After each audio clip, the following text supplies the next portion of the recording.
Welcome to Community Spotlight. My guest today is Andrea Jones. And Andrea, I'm so happy you're here today. Thank you. I'm glad to be back. Yes, I love having you on the show. Thank you. So let me go ahead and ask you right away. You're a real estate independent broker. Right. I'm a general broker. I'm a real estate agent licensed in North Carolina and South Carolina, servicing the Charlotte metro area primarily. Oh, wow. That's good to have two areas. I mean, two states. It is. Pretty much. It is. We pretty much need it here in Charlotte. Oh, yes. Yeah. Yes, there's beautiful homes, but there's room for so much more. Oh, yes, absolutely. And we're in a great place in the market right now, where there's just exponential growth.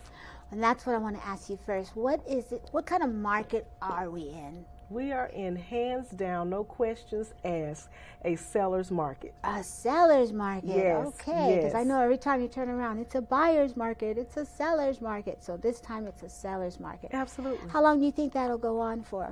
That'll be primary? I don't have a crystal ball. I don't know. But let's say in the next 3 to 8 years, please don't quote me on that. Oh, I won't. But real estate is cyclical. So everything is done in cycles, and there is a cycle of plenty, and there is a cycle, unfortunately, of a downturn as well. Oh, I see. Okay. Yeah. So seller's market, what do you mean by that? Well, a seller's market is when, exactly like it sounds like, sellers have their heyday. They pretty much can name their price, and they're going to get it. Okay. Most of the time, All right. So prices are higher, inventory is low, there are more buyers than there are inventory. The homes aren't getting any bigger, but the price tag keeps going up. Keeps going up. Yeah. Oh, wow. Yeah. So I wish I had a house to sell. I know. The great thing about Charlotte is we have so many people moving into the city that there are plenty of buyers for every home that's on the market right now. Oh, that's awesome. Okay, and I know there's a difference between the buyer's market and a seller's market. So what's the difference between the two? Okay, so again, like I said, the seller's market is the seller is naming their price. There's more buyers. There are more buyers than there are inventory. So more buyers than there are homes. Prices are up. Sellers are pretty much getting the full price that they're asking for, give or take a few $1,000s. And in the buyer's market, you have more homes than you do buyers. So then the buyer can negotiate and get the best deal. So the days of getting deals are pretty much over right now for most buyers. It's pretty much over. It's a done deal. Not that I don't fight for my buyer clients, I do, but I have to educate them on what market we're in and give them strategic advice on how to best win a bid. Okay, so is this the time when it's the seller's market where the person can fancy up their house a little bit more to get a little more money? Well, they can make it more presentable so that buyers can see themselves in the home. Yes. I always tell buyers, sellers, that it's best to go ahead and depersonalize and declutter your home. When I walk into a home that I'm thinking about buying, I don't want to necessarily see pictures of you, even though you're beautiful. I want to see myself in that home. Oh, yes. Yeah. Okay. I want to be able to see my furniture in that home. I want to be able to see myself living there, cooking in the kitchen, whatever it is that I'm going to do in that home. Yes. Okay. Well, I'm still interested in buying, but as you can see, I have never bought a home yet. So. Well, I can help you. It's never too late. No, it's not, and I can help you with that. Yes. Don't worry. Give me a call. You keep coming back into my life. All right. And that's for a reason. Okay. Yes. Yeah.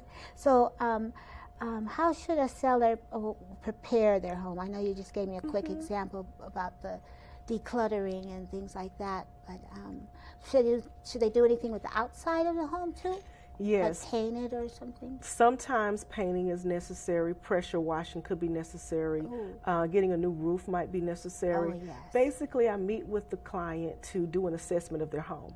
I'll go through and see what type of issues that I can spot with my eye. I'm not an inspector, but I do know how a home needs to be presented so a buyer can feel like they're getting the best investment. They're making the best investment with their money.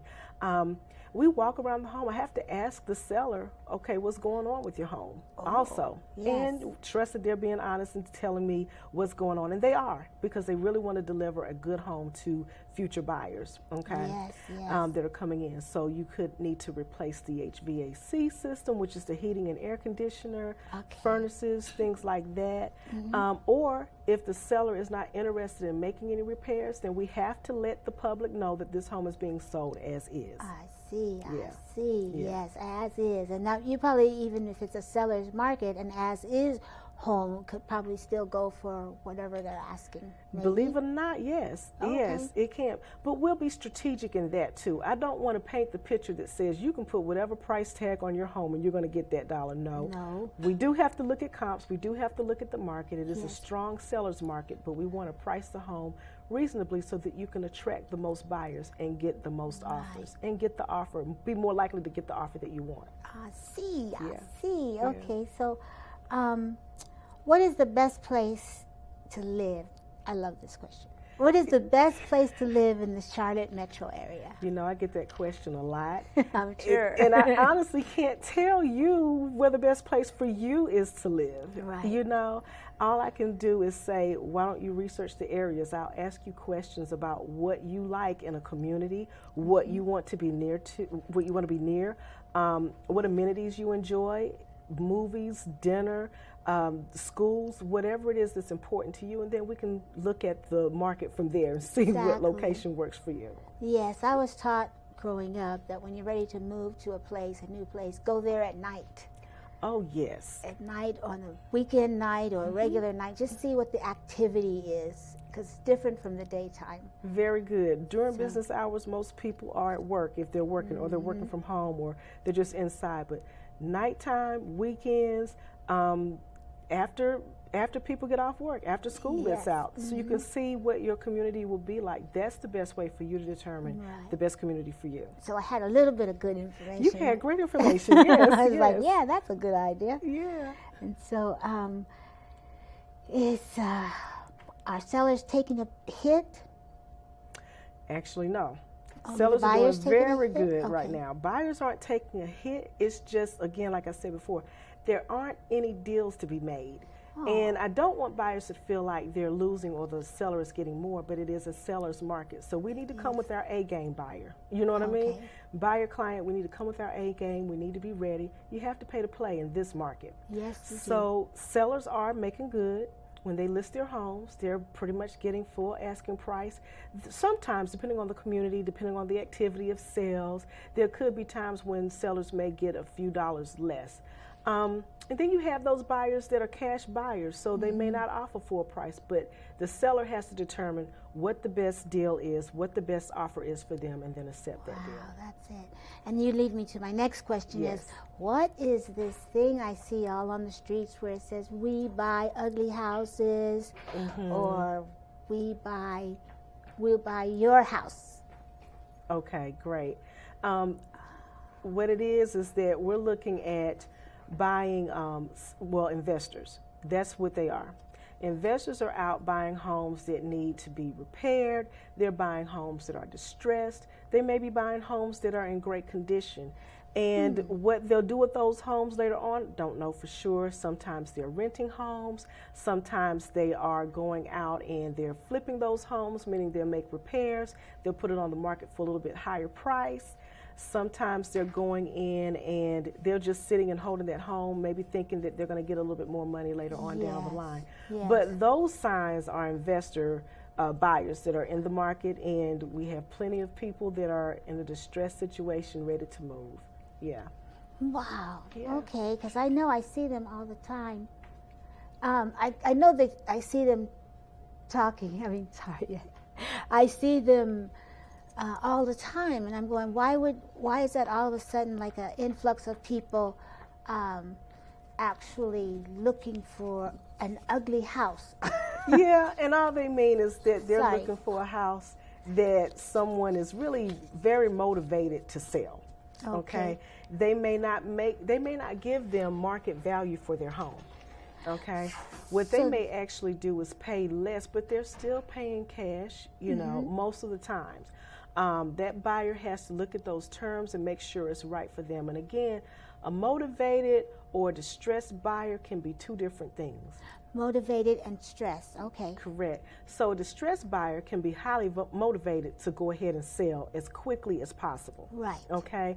Now, a motivated buyer is just, look, I need to leave, but I want to make the most money I can. Yes, yes. A distressed buyer might be like, give me whatever. I just want to get this house off of my hands, get it out of my name. And that could be for a number of reasons. Yes. Yeah. Okay, because that's just the term, I guess, is what threw me. I'm like, why would you want to buy an ugly house? But are they going to tear it down and rebuild it or revamp it That's themselves? a good question. Yeah, sometimes they do. Sometimes they tear it down. Oftentimes they'll go in and they'll fix it up, especially if it's in a great location where they think they can maybe rent it or use it for some other purpose and get a good return on their investment. They'll make those necessary improvements to that home and profit off of that. There's nothing wrong with it, you know. Is it true that when you buy a home that you have to live in it for a year before you can rent it out? Is that still true? That's a good question. It depends on the type of loan that person gets. So a cash buyer may be able to turn it right around.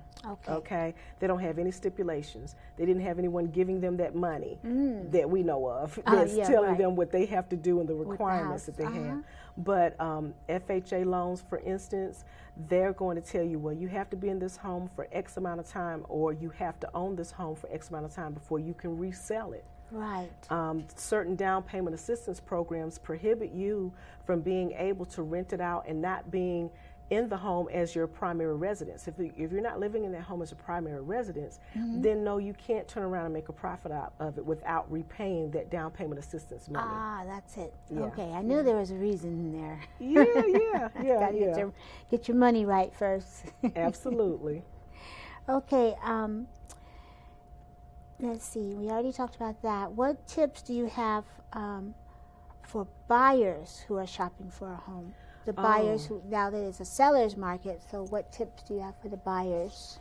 I'm going to be very careful in how I word this. Okay, I'm ready. Okay, there's so much information on the internet these days that people are more empowered. They're more knowledgeable, more educated buyers out here. However, if they're not buying and selling real estate every day, if they're not in a market where, like I am, every day, dealing with multiple clients in multiple price points in different areas, then that information can be one-sided, okay? Or it can be kind of tunnel vision.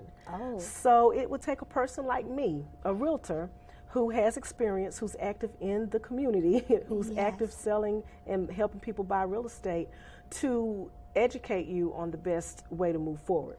So with that said, comps, which are comparables, meaning you're in a community, you're buying a house or you're selling a home, you're looking for other homes in that same community or within a certain radius that have sold previously. And you're looking to see how much that home sold for, so you can know if you're making the best offer. Well, homes are flying off the shelves so fast in Charlotte that while you're looking at a home, and I'm not exaggerating, there can be 3 closings that day that will totally change the comps that we just looked at. Wow. For instance, this is a real life story. Had a client, this is another tidbit, be ready. Be ready. Okay, so I had a client on yesterday that sent me a text yesterday morning before church. Hey, can we see this home at 2 o'clock? Sure, no problem. I scheduled the showing, got a confirmation right away. Awesome. Yes. Around 11 o'clock, okay, got a text, said my showing had been canceled. This must be a mistake. Let me contact the agent. Hey, what's going on? Do we need to reschedule? Why can't we see the home? The home had already sold. Wow. So that's how quickly things are happening in Charlotte. Yes. This particular home may have been on the market for 2 days, but I guarantee you the same day that home hit the market, it already had received multiple offers. And that's what that particular listing agent told me.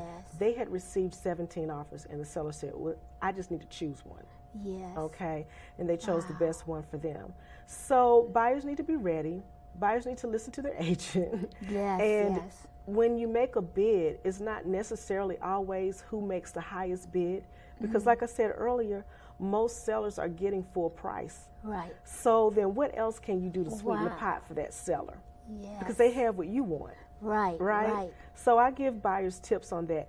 I do go through a spiel with them, but only after listening to what their needs are. And that's how I'm able to strategically plan what the best move is for them. So if you're a buyer who needs down payment assistance, we might need to see if that lender can get you enough money so that maybe your closing costs are covered in that as well. Sellers aren't really paying closing costs like they used to. Wow. They used to pay all of them, you know. So we have to be strategic. Sweeten the deal. Sweeten the deal for that seller, Yes. you know. And again, it's not that I'm not fighting for my buyers. I really am. But I know, because I have seller clients too, what they're looking for. So when I advise you, of course, I don't have a crystal ball, like I said earlier. No. I don't know what that seller is going to do. I don't know what their financial situation is when I'm taking you out on the market and they're not my client. But I can tell you this is what the trend has been. And sometimes the trends change so rapidly that, for instance, one of the things that's changed last year, I would tell someone, don't make that much of a due diligence payment. And due diligence fees have been winning deals. Due diligence is money that you pay to the seller. Thank you. You answered my question. Okay. Due diligence money is money that a buyer pays to the seller for taking the home off the market. Oh. Right. See? They keep that money. You can change your mind and walk away, but that seller is being paid for taking that home off the market. I see. Yeah. I have a compliment to pay to you. To me? Yes, right now. Okay. When in the past I've dealt with real estate agents. Yes. And this is the first time just dealing with you that I don't feel I don't see the word commission on your forehead. Yeah. It seems like you do it, Andrea, from your heart. I really do. It's obvious that you do it from your heart. Well, thank you for noticing that. Thank you. I want to say that because I said, oh, yeah, that's right. You also get a commission. But Right. it was the last thing I thought of. Right. Because I think of what you do, how much help you give, how much knowledge you have, which is really awesome to be able to help a client know more, so you can help them more. Thank you so much for noticing that. And that's truly my position. Of course, I have to have knowledge. I have to know what I'm talking about, but I have to work from the heart as well. I've bought a home too. I know what it's like to be a consumer. I know how frustrating this is. Yes. No, I don't work for free, but this is my career. I'm going to get paid. You know, so I'm going to help you without putting that in the forefront of your mind. Exactly, and that's what I feel from you. That's what I sense. So, Thank you. yeah, you're doing a good job. Thank you. Thank you. So, I'm pretty sure that hopefully when it's time for me, if I'm still in Charlotte, God willing, then yeah, we're going to hook it up. Well, make that happen. Give me a call, Yes, indeed. So, my other question is, what is the typical length of time how homes are on the market before they receive an offer? That depends on a number of items, but I've seen homes, like I said earlier, get an offer first day on the market. So it'll say 0 days on market and then the home is off the market same day. It depends on what the seller's goals are. The seller may want to get the highest and best offer, and if they're in a certain location or they have a certain price point, they may get more offers than others. 7 days is not really the average anymore. It's really a shorter time than 7 days that homes are taken off the market right now in the Charlotte metro area. In a higher price point, they may stay on the market a little bit longer. It just depends. Yeah. We're looking at things that I can offer advice to buyers and sellers here. The price point below 200 is highly competitive. Remember, I said that there are more buyers than there are sellers. There are more homes on, there are more buyers looking for homes than there are homes on the market. So the affordable housing is pretty much being diminished because there's so many people out here buying them up. They can afford them. They can afford them. And every cash buyer is not an investor. We do have people relocating to the area who pay cash for homes too that they are going to live in. So we have to be, as buyers, ready to go ahead and make an offer that seller can't refuse. And then as a seller, be prepared to move. I tell sellers, listen, if you're going to put your house on the market, have you found a home yet? Let me help you find a home because you're going to have to move. Right. Wow. It's not a Oh, go ahead. It's not a matter of when. I mean, if, it's a matter of when. Right, Yeah. right.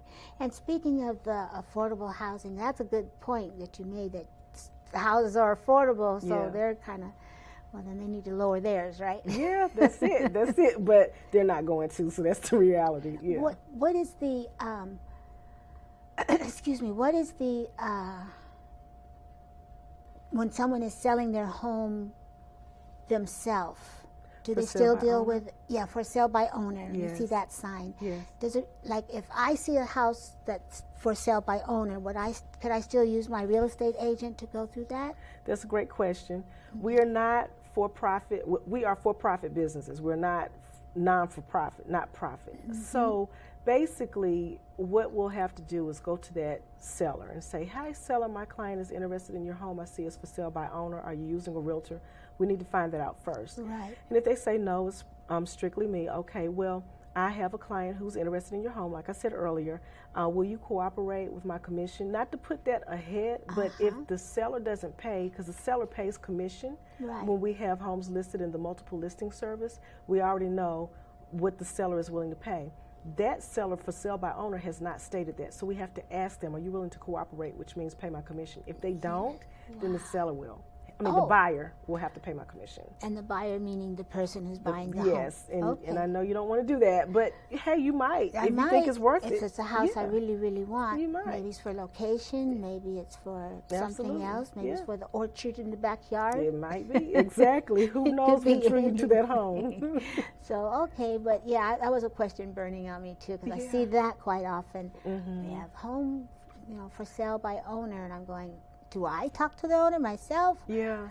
No, I wouldn't want to do that. No, because then, again, we've signed a buyer agency agreement. The buyer and myself, we've signed a buyer agency agreement that allows me to represent you in a transaction. And any one transaction. Yes, any transaction while we're under contract. So a seller has, if they're using an agent, signed a listing agreement that allows, if I'm representing the seller, it allows me to list your home and market for you. Okay. And for sale by owners, oftentimes we'll pay an agent a fee to go ahead and list the home and make sure and get as much advertisement or marketing as they can to bring in more buyers, as opposed to just doing it themselves by sticking a sign in their yard and thinking it's going to sell. Yeah, I don't know. I Yeah. know some people look for them, but I'm going, I don't know why.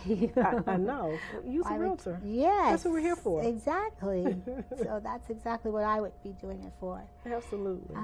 And you said you represent both buyer and seller. I do. Which is your favorite? Oh, I love everyone. Of course you do. That's right. I'm sorry. I don't have a favorite, actually. I just want to represent whoever needs a real estate agent. Okay. And I can help a seller just as well as I can a buyer. Right. It's a seller's market, so there are more sellers who may need my services, and I'm right here for you if you do, to list your home. That's right. And to find you a buyer. All right, and to find a buyer. Yeah. So how can someone get in touch with you if they want to buy or sell a home? Well, they can email me at aljonesrealtor@gmail.com. Okay. aljonesrealtor@gmail.com. All right. That's the best way to reach me. That's simple. Yeah. Okay, cool. Yeah. So I enjoyed talking with you so much, but I still have some more questions. Okay. When I go into we asked this question another time, but I'm going to ask it again. For someone like me who's never bought a home, what's the first thing that you would teach or tell me? I would call you, email you. Yeah. We'd have a meeting. Yeah. And then what would you tell me? First things first, get pre-approved. We need to find a lender that's best for you. So I'm going to ask you a series of questions. And you may not know the answer. It's okay. It's quite all right. You might know your credit score. You might not know your credit score. You might be following your credit score on a popular credit scoring site, but it's a consumer credit scoring site, and so it's not going to give you the accurate score that you need for a mortgage. Wow. Okay, it could be way off or it could be kind of close. So we need to get you with a lender that's going to be able to tell you exactly where you are and whether you qualify or not. All right.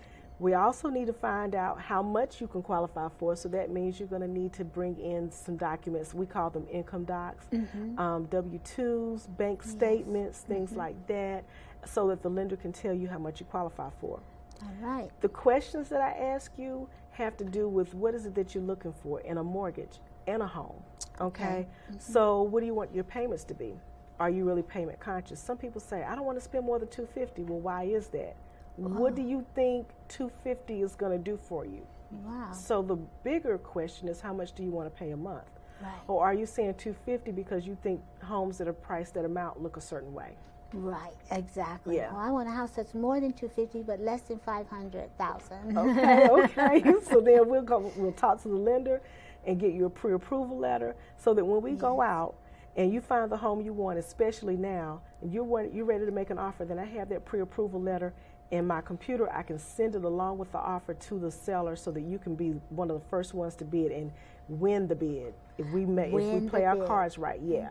Yeah. So I can win the bid, and I can pray for the bid to be won by me. That's right. Pray for it too. Yes. But we're going to pray while you're looking at it on the computer, not overnight, because you don't have that much time. Okay. I see, yes, because they're going quickly. They're going quickly. Yeah. All right. Yeah. Well, I'm so happy that you came, Andrea. Welcome again. Thank you. You know, I enjoy talking with you, and Same here. I look forward to you selling a whole lot of homes. I received that. Yes. Okay. Have you kept track of how many homes you've sold? Do you keep track of that? Not this year, I haven't, but I do pretty well. It's a blessing. It's a blessing. I get all my clients from God. Amen. Yes. That's awesome. Yes. That's what the best boss is. That's right.